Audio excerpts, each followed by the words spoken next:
이 시간도 하나님을 온전히 예배하러 오신 모든 분들을 사랑하고 축복합니다. 하나님을 기대하는 자에게는 하나님만이 주실 수 있는 영원한 평안과 위로를 허락해 주실 줄로 믿습니다. 옆에 있는 분들에게 한번 인사하겠습니다. 하나님의 평안이 함께하기를 기도합니다. 감사합니다. 말씀을 묵상하는데 몇 달 전에 보았던 가수 이선희 씨 영상이 떠올랐습니다. 가수 이선희 씨 아시죠? 제이 부른 가수, 말씀과 기도에 전무하신 분이라 이선희, 제이 스치는 바람에 제이 만났던 모습을 내 가슴속 깊이 그대 그리워하네, 이 노래 부른 사람이요. 이선희 씨가 제이를 부르게 된 과정을 이야기하는데, 이선희 씨는 고등학교 2학년 때 노래가 정말 하고 싶어서 음악 사무실을 찾아갑니다. 그런데 그때 어떤 작곡가를 만났는데 그분이 말씀하시기를 내가 만든 노래는 아무도 안 불러준다, 그러면서 악보 뭉치를 쓰레기통에 버렸다고 해요. 그래서 그 악보를 주워서 봤는데 멜로디 라인이 꽤 괜찮은 것 같아서 그분에게 물어봤어요. 저기요, 혹시 이 곡 제가 불러도 되나요? 그분 말씀하시길 갖다 버리던 부르던 마음대로 하세요, 이렇게 이야기를 했어요. 그래서 이선희 씨는 이 곡을 1984년 강변가요제에 나가서 불러 대상을 받고 하루아침에 스타가 되었다는 이야기입니다. 저는 그 이야기를 듣는데 참으로 감동이 되었어요.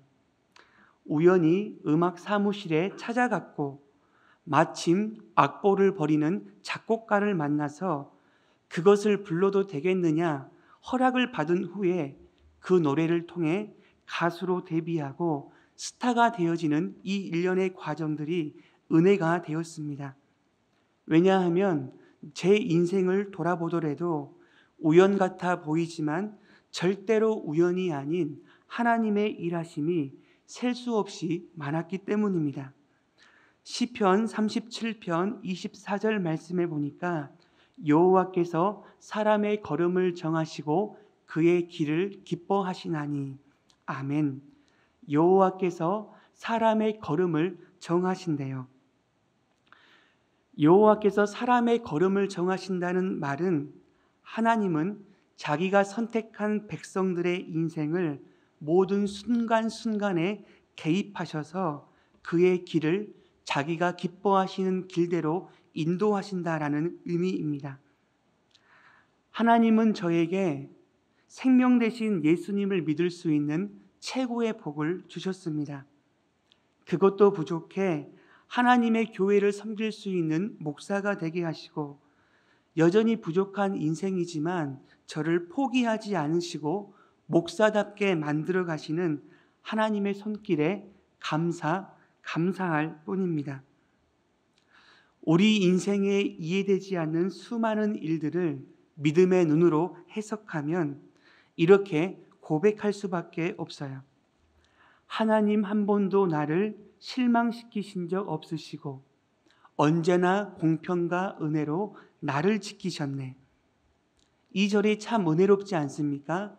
지나온 모든 세월들 돌아보아도 그 어느 것 하나 주의 손길 안 미친 것 전혀 없네. 여러분, 이 사실을 믿으십니까?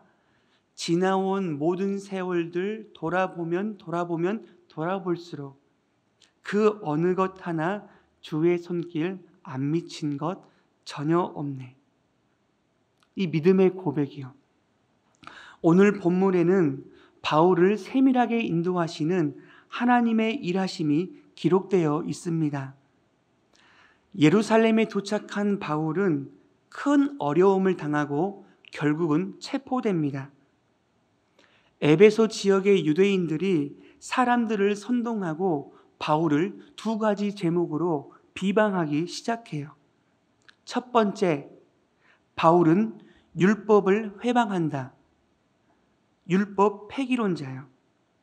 여러분, 저 사람이 하는 말을 좀 들으십시오. 저 사람 하는 말이 모세의 율법이 필요 없대요.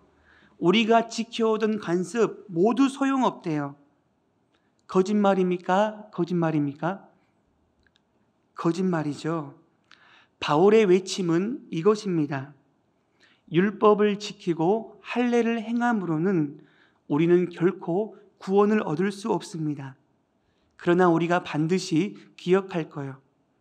오직 하나님의 은혜로 구원받은 하나님의 백성은 아름다운 믿음의 삶을 살아간다라는 사실입니다. 그리고 두 번째, 바울의 비방은 성전을 회방한다입니다. 바울이 이방인 드로비몬을 성전 안으로 데리고 들어왔다, 누명을 씌우는 것이죠. 그 당시의 성전은 다들 아시죠? 안쪽에서부터 지성소, 제사장의 뜰, 이스라엘의 뜰, 여인의 뜰, 이방인의 뜰이 있었습니다.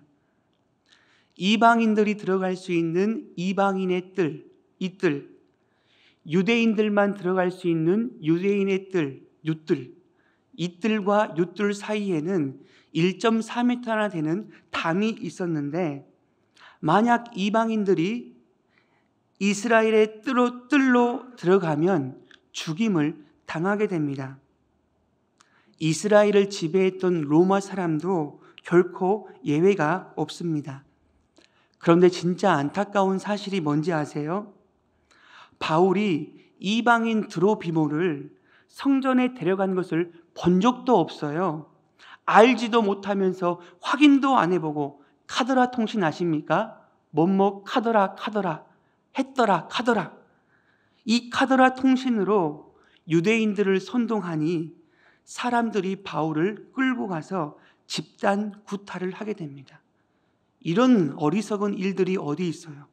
카더라 통신 때문에 사람 목숨이 왔다 갔다 하는 것이죠. 그런데 그때 하나님은 천사를 보내주셔서 바울을 구출해냅니다. 그 천사는 누구일까요? 네, 맞습니다. 그 천사는 로마 군대 천부장 글라우디오 루시아입니다. 상황이 정리되자 바울은 자신을 죽이려고 하는 유대인들 앞에서 생명의 예수님을 증거합니다. 사도행전 22장 1절에 보니까, 부형들아, 내가 지금 여러분들 앞에서 변명하는 말을 들으라. 아멘. 뭐라고 시작해요? 부형들아요. 아니, 이해가 되세요? 자신을 구타하고 죽이려 했던 사람들에게 부형들이래요. 당신은 제 아버지와 형제들입니다. 이 상황이 이해가 되시느냐고요? 천불이 나지 않습니까? 여기도 터지고 저기도 터지고 기력은 하나도 없어요. 얼굴도 쳐다보기 싫은 저 원수 같은 놈들을 향해 부형들아 하면서 생명 대신 예수님을 전하고 있네요. 뭘 의미할까요? 여러분 제 말 좀 잘 들어보세요. 저도 여러분들과 같이 예수님을 믿을 자격도 없고 예수님을 믿어서도 안 되는 나쁜 놈 중에 나쁜 사람이지만, 예수님이 저를 만나 주셨어요. 그리고 저에게 사명을 주셨습니다. 사도행전 22장 21절을 우리 다 같이 한번 합독하겠습니다. 자, 시작. 나더러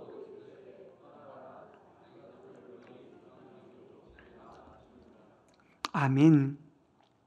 예수님을 믿어서도 안 되는 바울을 친히 예수님이 찾아와 주셔서 이방인의 빛으로 삼아주시고 사명자로 불러주시는 하나님의 아름다운 일하심이요. 나를 하나님께서는 멀리 이방인에게로 보내셨다. 이 고백을 바울이 하는데, 이 유대인들이 이 말을 듣자마자 바울을 죽이려고 아주 난리가 난 거예요. 왜냐하면 유대인들의 눈에는 이방인들이 불결한 사람입니다. 이방인들도 구원의 대상이고 이방인들과 같은 레벨이라고 하니 이 유대인들이 뚜껑이 열리고 열받는 것 아닙니까? 그래서 바울은 로마 군인에게 다시 체포되는데, 그리고 오늘 본문 22장 30절이요. 한번 보겠습니다. 이튿날 천부장은 유대인들이 무슨 일로 그를 고발하는지 진상을 알고자 하여 그 결박을 풀고 명하여 제사장들과 온 공회를 모으고 바울을 데리고 내려가서 그들 앞에 세우니라. 아멘. 천부장이 바울의 결박을 풀고 공회를 열게 됩니다. 다들 아시겠지만 바울은 로마 시민입니다. 정식 재판이 없이는 로마 시민을 결박하거나 매질을 할 수가 없어요. 그래서 천부장 글라우디오 루시아는 바울을 묶은 사슬을 풀어주고 공회를 소집합니다. 공회는 다름 아닌 유대인의 최고의 의결 통치 기관인 산헤드린 공회입니다. 산헤드린 공회는 대제사장을 포함하여 71명으로 구성이 되는데, 공회원들은 바리새인, 사두개인, 서기관, 장로, 백성들을 대표하는 사람들로 구성되어 있습니다. 어떤 의미인지 아시죠? 이 사람들은 뭔가를 가진 사람들이에요. 힘이 있는 사람입니다. 영향력 있는 사람이에요. 그런데 이들을 대하는 이 바울의 반응을 좀 보셔야 합니다. 오늘 본문 23장 1절을 다 같이 한번 합독하도록 하겠습니다. 자, 시작. 바울이 공회를 주목하여 이르되, 여러분 형제들아, 오늘까지 나를 범사의 양심을 따라 하나님을 섬겼노라 하거늘. 아멘. 바울이 공회를 뭐예요? 공회를 주목하여 이르되. 주목하여 이르되. 이 주목하다라는 헬라어 원어는 아테니사스인데요. 아테니사스는 뚫어지게 바라보다, 응시하다라는 뜻을 가지고 있습니다. 이 말씀을 묵상하는데 공회를 주목하여 이르되, 이 말씀을 묵상하는데 바울의 마음이 느껴지는 거예요. 어떤 마음이죠? 첫 번째, 산헤드린, 힘이 가진 자, 뭔가를 가진 자 앞에서의 바울의 당당함이요. 그리고 두 번째요, 산헤드린 공회를, 의원들을 바라봤을 때 뭔가를 가졌고 외형적으로는 그냥 잘 사는 것 같아요. 그런데 예수님을 믿는 바울의 입장에서는 그들의 영혼이 불쌍하고 진리를 알지 못하는 불쌍한 인생, 예수님의 마음이 느껴졌다는 사실입니다. 그리고 사도행전 23장 6절 말씀이요. 제가 보겠습니다. 바울이 그중 일부는 사두개인이요 다른 일부는 바리새인인 줄 알고 공회에서 외쳐 이르되, 여러분 형제들아, 나는 바리새인이요 또 바리새인의 아들이라. 죽은 자의 소망 곧 부활로 말미암아 내가 신문을 받노라. 아멘. 산헤드린 공회에 주된 두 가지의 분파가 누구예요? 사두개인과 바리새인입니다. 사두개인은 제사장의 사람들, 현실을 중시하는 현실주의자, 부활, 천사, 영을 믿지 않아요. 그리고 바리새인들은, 바리새라는 뜻은 분리되다라는 뜻이에요. 처음에는 이 바리새인들은 하나님의 말씀에 순종하고자 애를 썼던 사람인데, 하나님의 말씀에 순종하는 대상이 하나님이 아닌 사람으로 바뀌게 되다 보니까 예수님께 책망을 받지 않습니까? 그런데 이 바리새인들은 부활 믿어요. 천사 믿어요. 영 믿습니다. 믿어요. 그래서 이 모든 사람들 앞에서 바울이 외치는 것이죠. 저는 죽은 자의 부활 때문에 재판과 심판을 받는다라고 외치고 있습니다.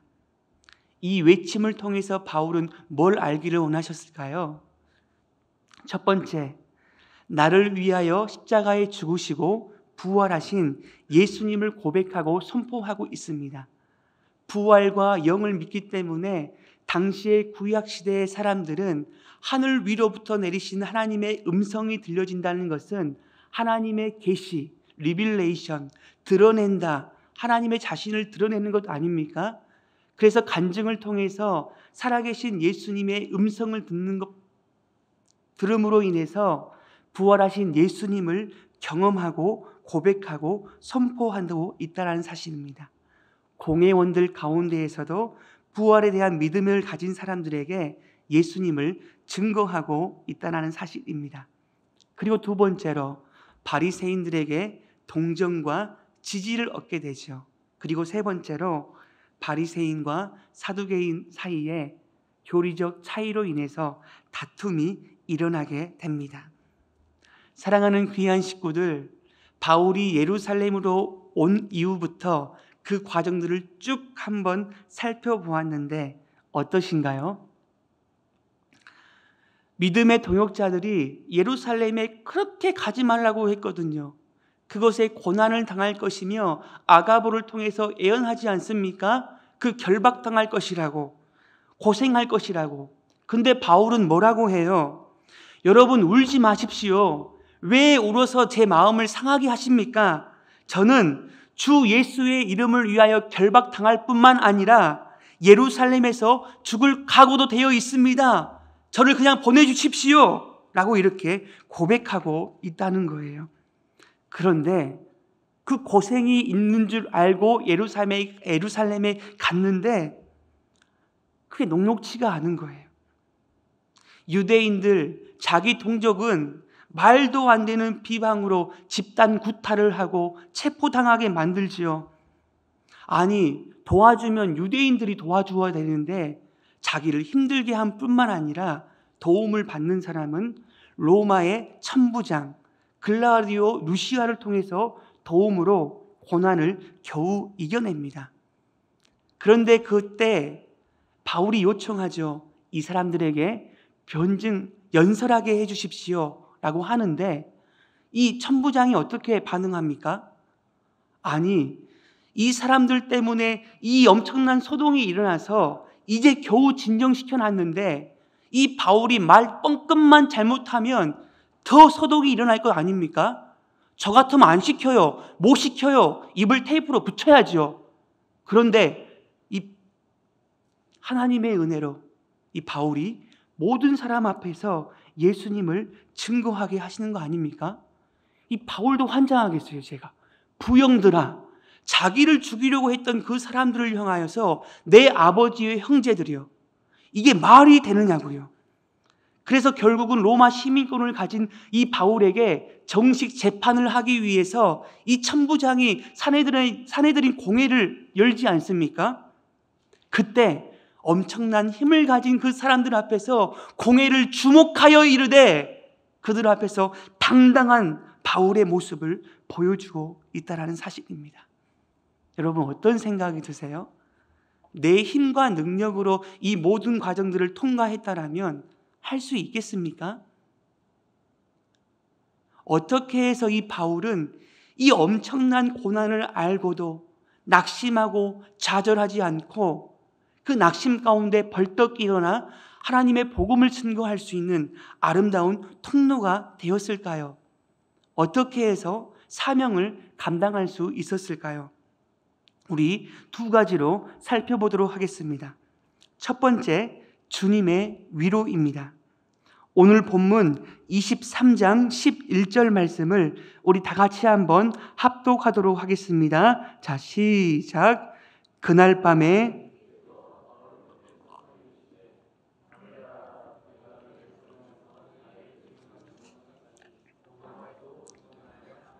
하시니라. 아멘. 그날 밤에 주께서 바울의 곁에 서서 이르시되, 하나님의 은혜로 죽을 뻔한 위기를 몇 번 넘기면서 로마 군대의 영내로 안전하게 이동합니다. 그날 밤 바울의 마음이 어땠을까요? 잠이 오겠습니까? 자기 동족에게 집단 폭행을 당하고 온몸에 피가 나고 상처투성이인데 내가 각오는 하고 왔지만 생각보다 더 큰 환란이 있는 거예요. 이제 어떻게 될지 모르는 이 안타까운 상황, 만만치가 않아요. 외롭습니다. 밤이에요. 마음이 어렵습니다. 어두컴컴한 그 밤에 우리 주님께서 바울을 위로하시기 위하여 친히 찾아오십니다. 그날 밤 주께서 바울 곁에 서서 이르시되, 밤에 바울 곁에 서서 이르시되, 아무것도 보이지 않는 캄캄한 밤에 우리 주님께서 나타나십니다. 우리 하나님은 멀리 계시는 분이 아니에요. 우리 사랑하는 식구들이 고통 가운데 눈물 흘리고 있을 때 팔짱 끼고 하고 바라보시는 그런 분도 아닙니다. 바로 곁에서, 내 옆에서, 가장 가까이에서 우리를 불러주시고 인도하시는 분이 바로 저와 여러분들이 믿는 하나님이신 줄로 믿습니다. 오늘 이 시간 예배하는 우리의 모든 식구들이 어떤 사람의 위로를 뛰어넘어 하나님이 주시는 밤에, 고통 가운데 홀로 있는 밤에 우리를 찾아오셔서 위로하시는 주님의 음성을 들으시기를 간절히 소망합니다. 뭐라고 하세요? 담대하라, 담대하라, 담대하래요. 우리는 매일매일의 인생 가운데 두려움이라는 자루를 안고 살아갑니다. 어떤 책에 보니까 이 두려워하지 말라, 담대하라는 주님의 명령이 몇 번 나온지 아세요?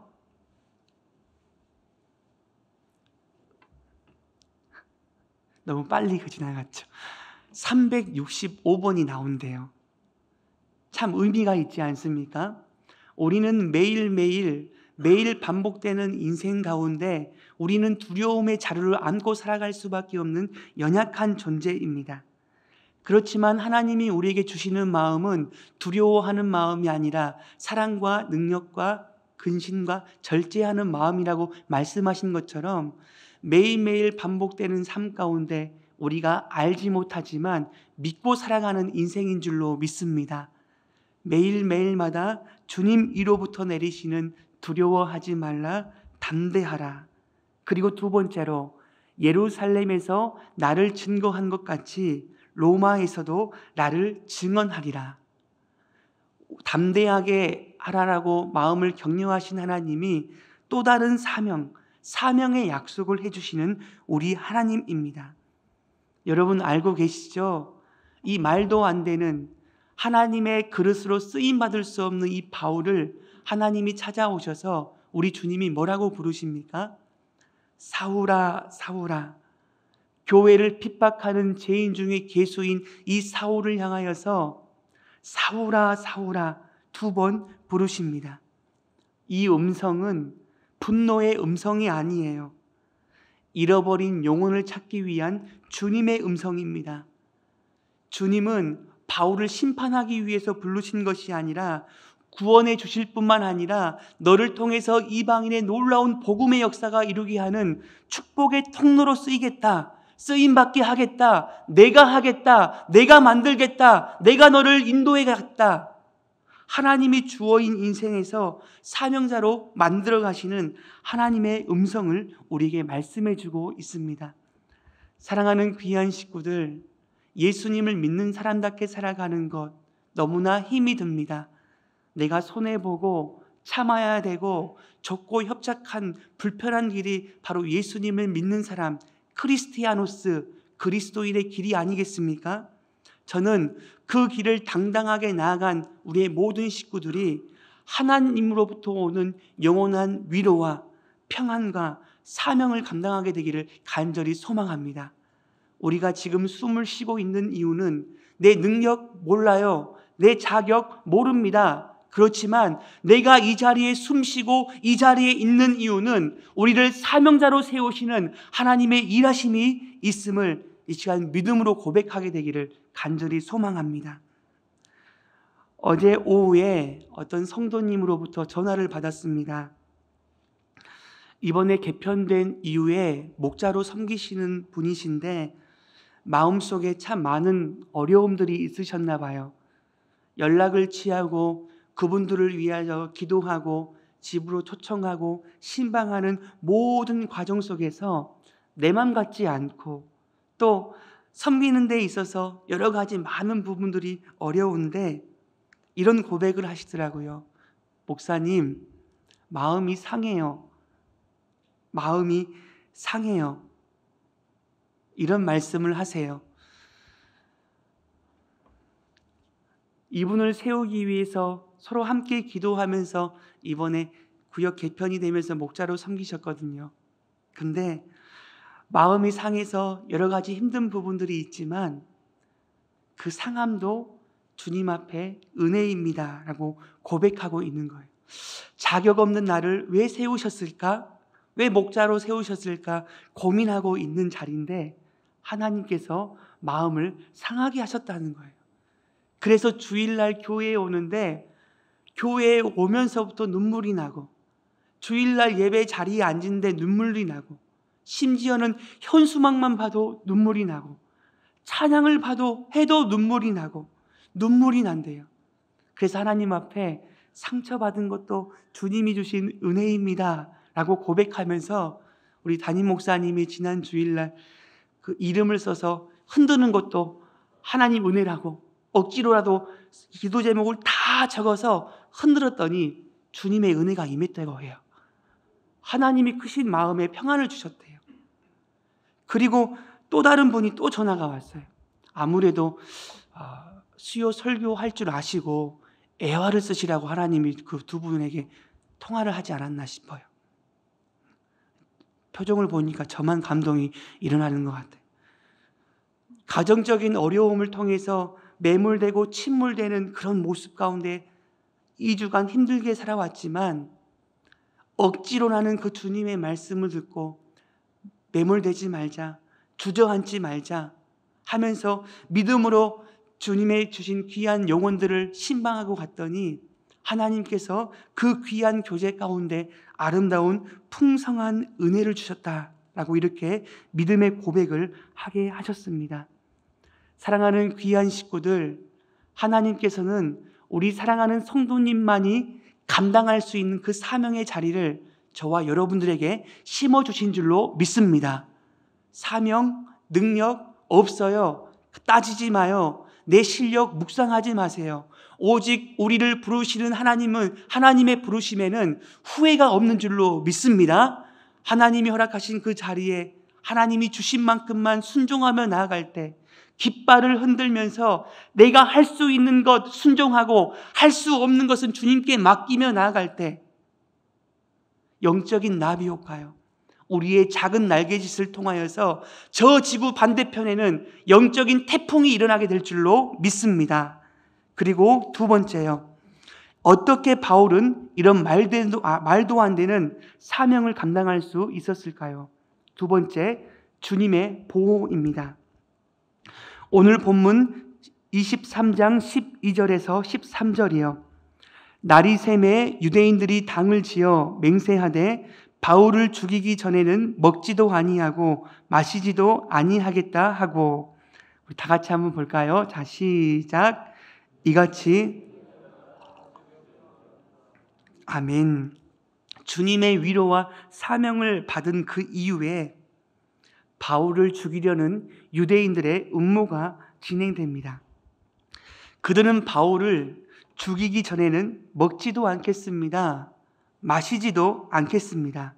이런 무서운 결심을 한 사람이 몇 명이요? 40명이 넘는데요. 세상에 한 사람만 저희를 째려보고 힘들게 해도 밤에 밤낮 잠을 못 자고 설치는데 40명을 이 바울을 죽이려고 하고 있습니다. 사내들인 공회 합법적인 재판으로는 바울을 제거할 수 없으니 불법적인 방법으로 암살단을 조직합니다. 이 사실을 바울은 모를까요? 모를까요? 전혀 모릅니다. 예측할 수 없어요. 알 수가 없는데 놀라운 일이 벌어집니다. 본문 23장 16절 말씀이요. 우리 다 같이 한번 합독하겠습니다. 자, 시작. 바울의 생질이 그들이 매복하여 있다함을 듣고 와서. 아멘. 누가 등장합니까? 바울의 생질, 조카가 등장합니다. 바울의 가족이 뜬금없이 등장하는데 여기서 처음이자 마지막으로 등장해요. 아니, 조카가 그들이 어떻게 암살 계획을 어떻게 알게 되었는지 모르지만 분명한 것은 하나님이 알게 하셨고 생지를, 조카를 하나님이 준비해 주신 줄로 믿습니다. 우리 인생 가운데 얼마나 많은 일들을 우리가 살아가고 있습니까? 예측해서 사는 게 아니죠. 예배당 문을 나서는 순간 어떤 일이 일어날지 아무도 모르는 거예요. 지금까지 우리의 인생을 한번 돌아보세요. 그 어느 것 하나 주의 손길 안 미친 것 전혀 없네. 저와 여러분들이 이 자리에서 건강하게 예수님을 믿을 수 있는 성장이 일어났던 것은 주의 손길이 함께 하셨기 때문인 줄로 믿습니다. 수많은 어려움과 고통 속에 우리가 건강하게 숨을 쉬며 이 자리를 살아낼 수 있는 것은 하나님이 수많은 사람들을 통하여 수많은 숨겨놓으신 이 바울의 생지를 통하여 우리를 구원해 주셨던 것처럼 우리의 삶에 하나님이 예비해 놓으신 아름다운 생질, 조카, 하나님의 일하심을 발견하는 저와 여러분들 되기를 간절히 소망합니다. 그래서 제 마음속에 이런 고백을 하게 되었어요. 수많은 사람들을 통해서 도움을 얻게 하시고 위로를 얻게 하셨는데 제가 다른 누군가의 클라우디오 루시아, 수많은 사람들의 바울의 조카 같은 역할을 감당하기를 하나님 앞에 결단하고 고백하게 되었어요. 왜 그런지 아세요? 오늘 본문을 묵상하다가 한 달 전쯤에 있는 그 일이 생각이 난 거예요. 주일날 거기 우리 예배 마치고 가시게 되면 우리 성도님들 인사를 이렇게 하잖아요. 그러면은 우리 교구 성도님들 자녀분들이, 초등학교 아이들이 되게 반갑게 맞아주시고 제 앞에 오면 제가 이렇게 안아주고 떠다겨 주는데, 그래서 어떤 분은 우리 이 아이가 제 아들인지 착각한 경우도 있으시더라고요. 그래서 그 아이들이 너무 고마워요. 이렇게 저 같은 게 뭐라고 와서 인사해주고 하니까 너무너무 감사한 거예요. 근데 한 달 6월 3일 정도였을 거예요. 어떤 성도님 신방 전화를 하면서 위로해주고 있는데 그 집사님이 이런 이야기를 해요. 목사님, 제 아들 핸드폰 사진에 누가 있는지 아세요? 목사님이랑 함께 찍은 사진이 바탕화면에 딱 걸려 있어요. 이런 고백을 하는 거예요. 제가 눈물이 났습니다. 왜요? 저희 아들 주한이 핸드폰 카톡에 보면 9살 터울난 딸, 동생이 있거든요. 처음에는 동생 생겨되게 해달라고 엄청 기도했어요. 기도해서 하나님이 주셨는데 지금은 그 동생 때문에 스트레스 받고 있긴 하지만 카톡에 보면 온통 자기 동생 사진이었어요. 동생 사진. 그럼 어느 순간 지나가 보니까 손흥민으로 바뀌더니만 자기 동생 사진은 저 뒤에 사라져 있고 지금은 개 훈련사가 되고 싶은지 온통 개 사진이 개. 아빠도 없고 엄마도 없고 아무도 없고 오직 오는 개. 그 모습을 보니까 아이고, 아빠도 없고 동생도 없고 아들 사진에 그 카톡에 저도 없는데 그 귀한 그 우리 성도님, 우리 귀한 아들이, 영적인 아들이 사진에 제 얼굴을 같이 찍은 사진을 했다고 하니 얼마나 마음이 감동이 되는지. 그래서 결단했어요.